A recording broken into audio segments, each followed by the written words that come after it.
20일의 생각 이세영입니다. 올해는 이탈리아 정치사상가 마키아벨리가 군주론을 탈구한 지 500년이 된 해입니다. 군주론에 투영된 마키아벨리의 문제의식은 어떻게 하면 군주의 역량을 최대화할 것인가 였습니다.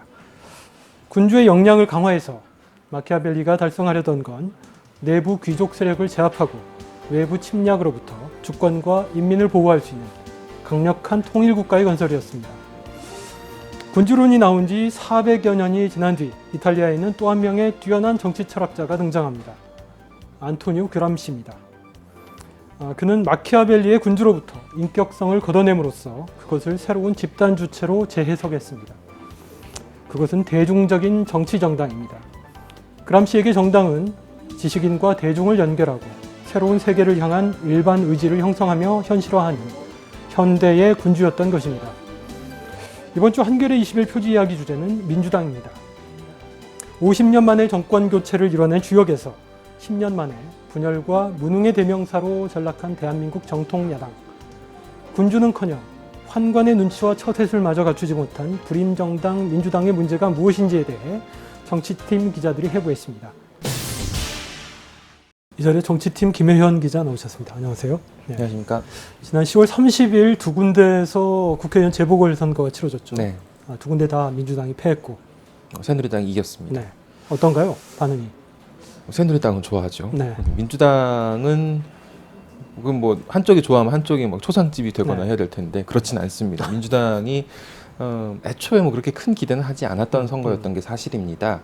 뭐 워낙에 두 곳 다 열세라고 판단을 하고 있었고 그렇기 때문에 뭐 거의 이길 거라는 생각을 안 했다는 것까지는 좋은데 그걸 밖으로 드러내면 이제 좀 문제가 있지 않을까요? 이제 선거는 아무래도 이 정당이 가장 역량을 집중해야 될 곳인데 그런데 민주당은 그랬습니다. 지난달 10일이었는데요. 선거를 20일 앞둔 상황이죠. 그러면 당의 전략기획위원장을 맡고 있는 최원식 의원이 라디오에 나와서 이런 얘기를 합니다. 서청원이냐 5.16이냐 박명재냐 허대만이냐가 중요한 게 아니라 투표율과 득표율로 판단해야 된다. 투표율과 득표율이 기준치에서 올라가면 새누리당이 승리고 그렇지 않으면 새누리당이 이겨도 패배한 모습이 될 수 있다. 다시 말해서 투표율이 낮으면 우리가 이긴 걸 수도 있다는 거죠. 당선은 안 될지언정. 글쎄요, 이게 뭐 그 기준치는 뭘 얘기하는 건가요? 기존 선거에서 어느 정도를 얻었냐 이제 그 네. 지역구에서 네. 그 얘기를 하는 건데 네. 좀 뭐 부적절해 보였습니다. 그리고 선거가 끝난 다음에도 이런 반응이 또 나오는데요. 선거 이튿날 당의 전략 홍보 본부장을 맡고 있는 민병두 의원이 또 라디오 인터뷰에서 이런 얘기를 합니다. 인지도가 높은 인물이 지역 개발에 도움이 될 것이란 판단을 주민들이 했을 가능성이 있다. 이건 뭐 그럼 인지도 싸움만 했지 뭐 당과 당 싸움은 아니었냐 이렇게 진행자가 계속 물어보니까 철저하게 인지도 싸움이 되다 보니까 어려웠던 것이다라고 얘기를 하는데요. 이러면은 뭐 당이 패배한 건 절대 아니라는 거죠. 후보가 패배한 그런 선거였다라고 의미를 좀 애써 축소시키는 모습이었는데 이게 어떻게 보면은 이 민주당이 이 엄중한 현실을 제대로 인식하지 못하고 있다는 비판을 살 수 있는 대목이기도 했습니다. 이번 주 그 한겨레 21 표지를 보면 참 그래픽이 인상적이에요. 이 모래로 그린 민주당의 로고가 뭔가에 흩어지는 형상인데 그 밑에 127분의 1이라는 숫자가 써 있고 이게 이제 결국에는 결속력 부재가 문제다. 127이 이제 민주당 의원 숫자죠. 그렇죠. 이런 의미로 읽히던데 이번에 그 전수조사를 하셨죠, 의원들? 네, 뭐 나름대로 이 연합뉴스가 만들어 놓은 데이터베이스에서 의원들의 학력, 또 뭐 경력, 뭐 등등등을 해서 뭐 추려 보긴 했습니다. 그 정도로 이른바 모래알 정당이라고 얘기할 만큼 이렇게 결속이 취약하던가요? 예를 들어서 지난 국정원 댓글 사건, 국정원 정치 개입 사건의 국정조사 특위를 했었죠. 그때 진선미 의원과 김현 의원이 처음에 위원으로 선정이 됐다가 새누리당에서 이제 반대해서 위원회에서 배제가 됐습니다. 그 과정에서도 민주당이 애써 보호해 주려는 그런 노력은 하지 않았다는 그런 지적을 하더라고요. 이걸 두고 이제 의원들이 좋은 말로는 민주당은 개인들의 자유로운 결사체 같다라고 하는데 모래알의 다른 말이죠, 그게.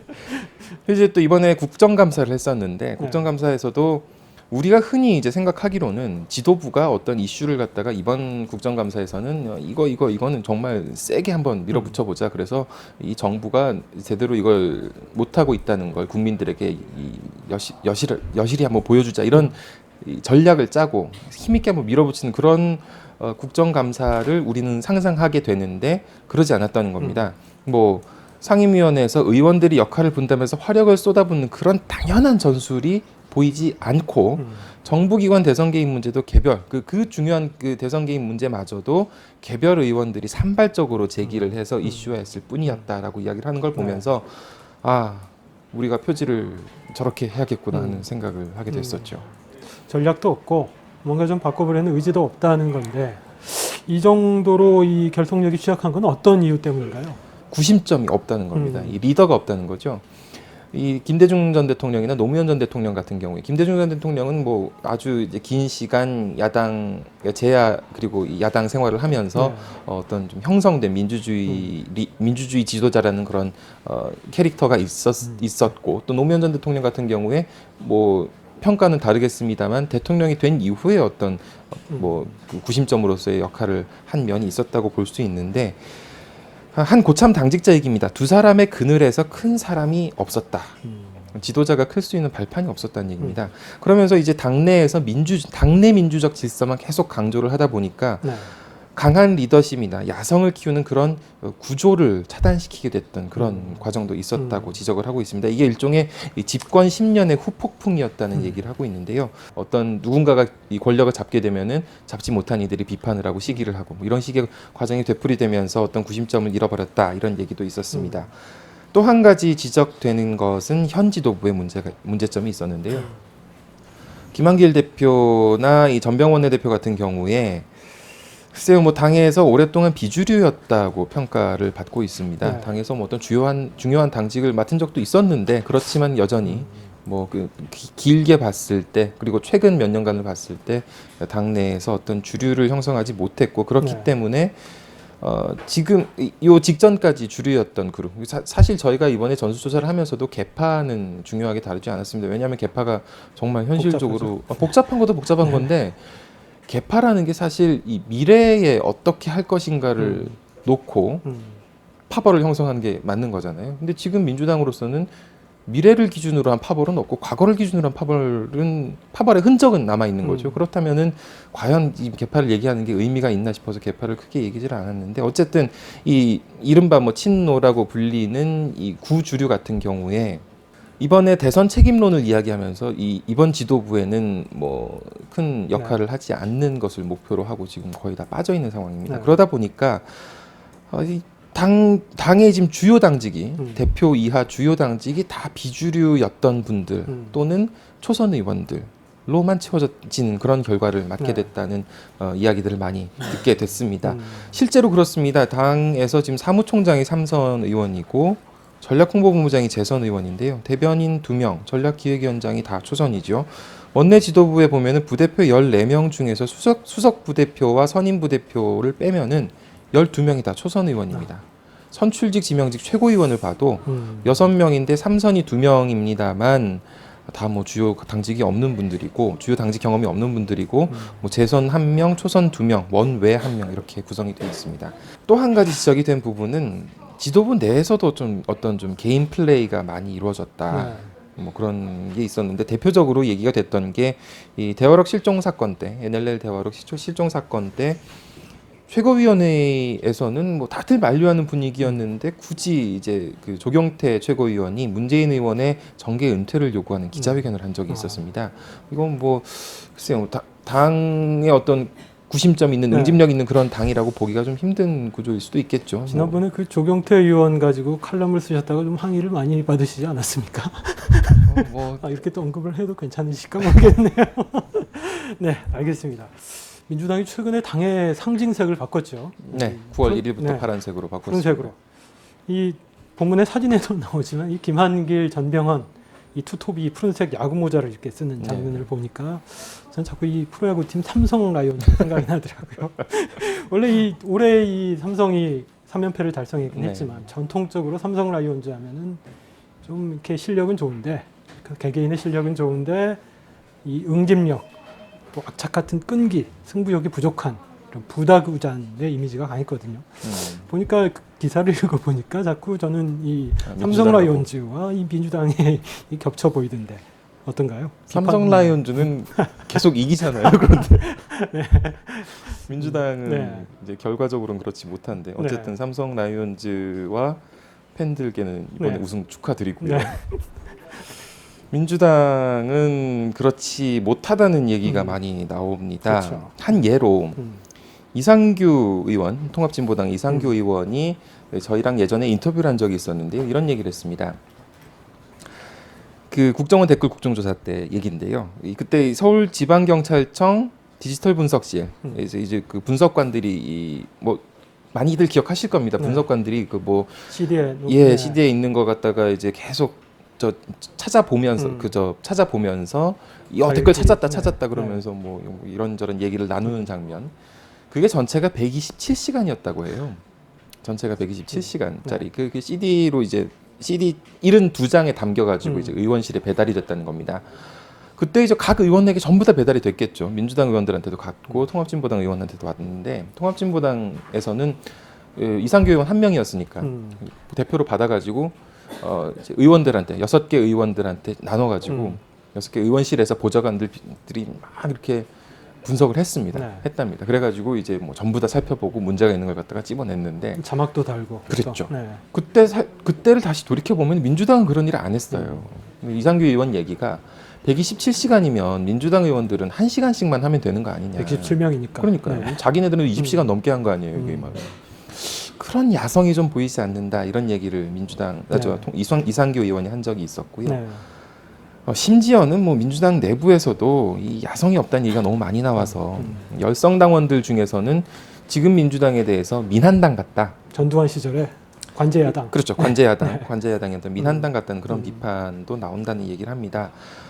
실제로 근데 이런 이 배경이 어떤 게 있을지를 좀 살펴볼 필요가 있는데 민주당이 지금 야당이긴 하고 우리 인식 속에 야당을 굉장히 오래 한 것 같은데 집권은 한 적이 별로 없으니까 10년밖에 못했어요. 그렇죠. 그리고 지금 뭐 노무현 전 대통령 정권이 벌써 전전 정권이지 않습니까? 그런데 실제로 야당 경험이 있는 의원들은 많지가 않습니다. 민주당에 127명인데 그 중에서 뭐 한번 살펴보면요. 이번에 작년 총선에서 들어온 국회의원들은 일단 빼놓고요. 그 전 2008년 총선에서 들어온 국회의원 당선된 국회의원들 처음 당선된 국회의원들 같은 경우에 다음에는 이제 여당이 될 거라는 기대를 좀 많이 했었죠. 우리가 집권당이 될 수 있다. 그렇죠. 네. 그러면서 좀 뭐 아무튼 얘기를 많이 들었습니다. 그리고 그것도 대선에서 패배한 직후이기도 했고 당 분위기가 좀 어수선했다는 얘기죠. 그 전 총선은 2004년은 여당일 때죠. 그렇죠. 그 전 총선 2000년은 또 여당일 때죠. 네. 그 전 총선 1996년에 15대 국회 때인데요. 그때 의원들이 꽤 많이 들어왔는데 김한길 대표도 같은 경우도 이제 그때 처음으로 당선이 됐어요. 국민의힘 시절이죠. 그렇죠. 근데 1년 정도 이제 야당 생활을 하다가 김대중 전 대통령이 당선이 됩니다. 그래서 또 야당 생활을 그렇게 오래 하지 않았던 게 있습니다. 그러면은 더 올라가면 이제 1992년, 뭐 1988년 이렇게 가는데 그러면은 이제 8명밖에 남지 않는 뭐 그런 결과가 되는데 어쨌든 야당 경험이 부족한 게 또 뭐 다시 야구 이야기를 하자면 이 삼성 라이온즈 같은 경우에는 이 결기는 좀 부족해도 선수들 개개인의 이 타고난 역량들은 굉장히 뛰어난 구단이었거든요.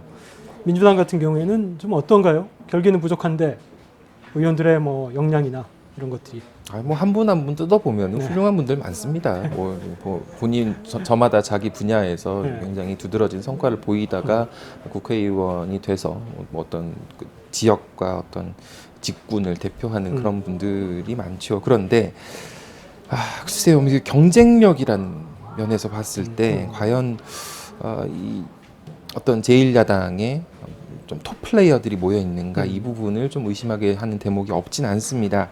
예를 들어서 민주당의 중진 의원이 너무 많다는 얘기들을 합니다. 어떤 부분이냐면 민주당에 지금 127명의 의원이 있는데요. 그 중에서 당 대표를 경험한 분이 몇 분이 있을까요? 한 7, 8분 되지 않을까요? 9명입니다. 그러면 최고위원 바로 밑에가 당 대표 바로 밑에가 최고위원인데 최고위원을 경험한 분은 27명입니다. 이때 중진이라고 하는 가운데 중이 아니라 무거울 중자거든요. 그렇죠. 원내대표 8명이에요. 사무총장 8명, 정책위원회 의장, 정책위원회 의장도 굉장히 이 당의 정책을 총괄하기 때문에 당 중요한 삼역 자리인데 중에 하나니까요. 네. 14명입니다. 그리고 또 뭐 정부에서 한 자리씩 하셨던 분, 장차관 하시고. 국무총리가 2명이고 장차관이 8명입니다. 그런데 이 국무총리 장차관 역임하신 분들 가운데 과연 누구나 동의하는 그런 차기 리더는 있느냐? 또 그렇지도 않습니다. 글쎄요.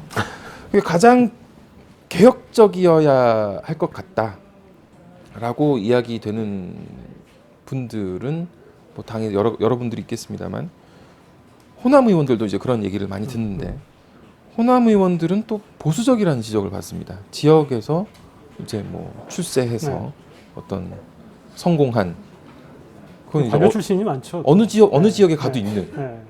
그렇죠. 어느 지역에 가도 있는 그런 분들이라는 얘기를 많이 하고 과연 그렇다면은 이 내년 지방선거에서도 이분들이 어떤 선명한 야당으로서의 색깔을 보여줄 것인가. 안철수 신당이 만약 꾸려지고 후보를 낸다면은 호남에서는 경쟁은 하겠습니다만 과연 민주당이라서 경쟁력이 있다는 얘기를 할 수 있을 것인가 이런 좀 자성 비판도 나왔습니다. 네.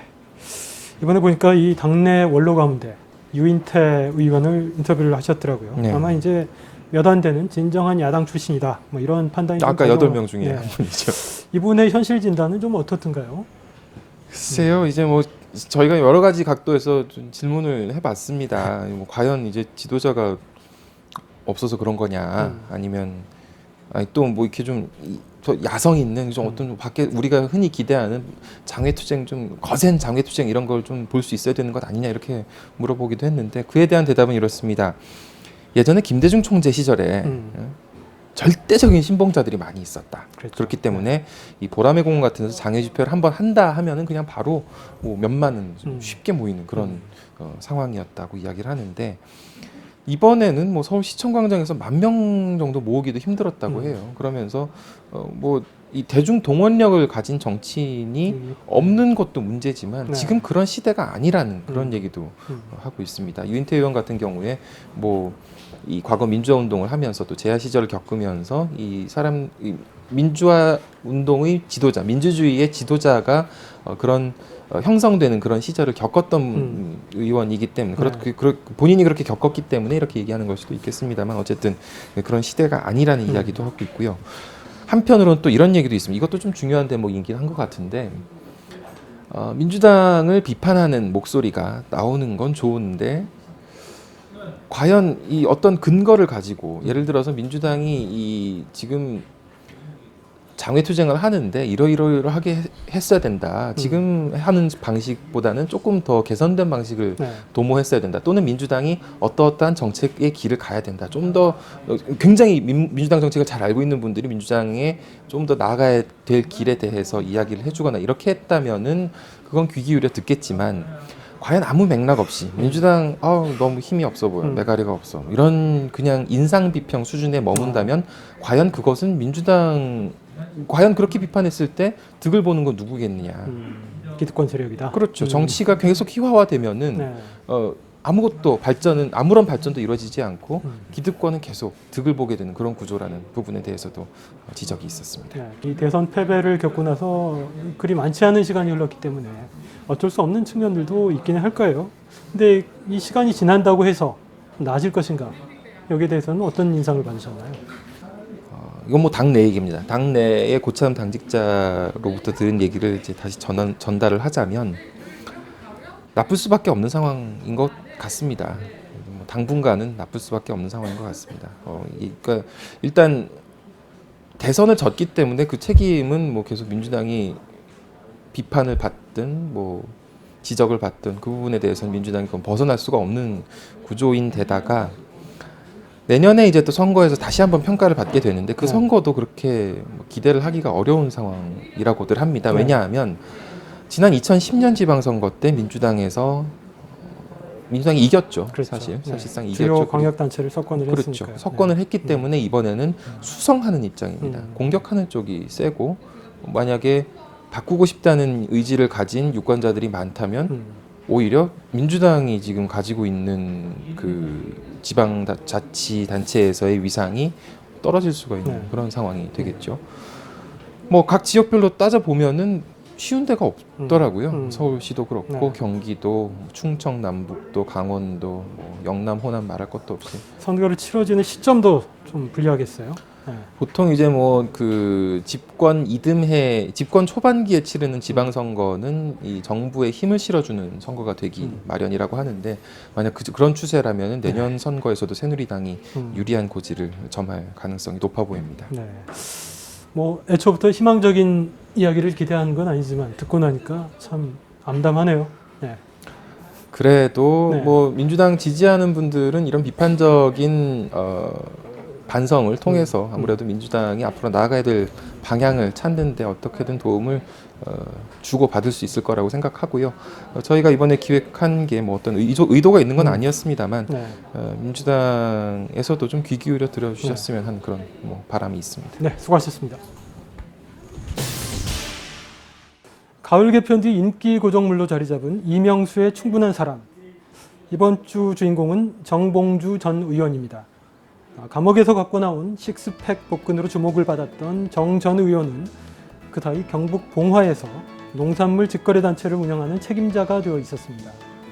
감옥 1년 갔다 오면서 완전히 새로운 삶이 시작됐다 라고 말하는 정봉주 의원의 근황과 생각을 엿보실 수 있습니다. 어제 오늘 신문과 방송에는 절정에 이른 서울 도심의 단풍 풍경이 일제히 실렸는데요. 사회팀에서 도시인의 녹색 갈증을 풀어주는 가로수의 역사를 취재했습니다. 통치자의 취향과 시대의 기호에 따라 명멸해간 아까시 포플러, 플라타너스의 가로수 잔혹사를 전달해드립니다. 21의 생각 오늘은 여기까지입니다. 지금까지 진행의 이세영이었습니다.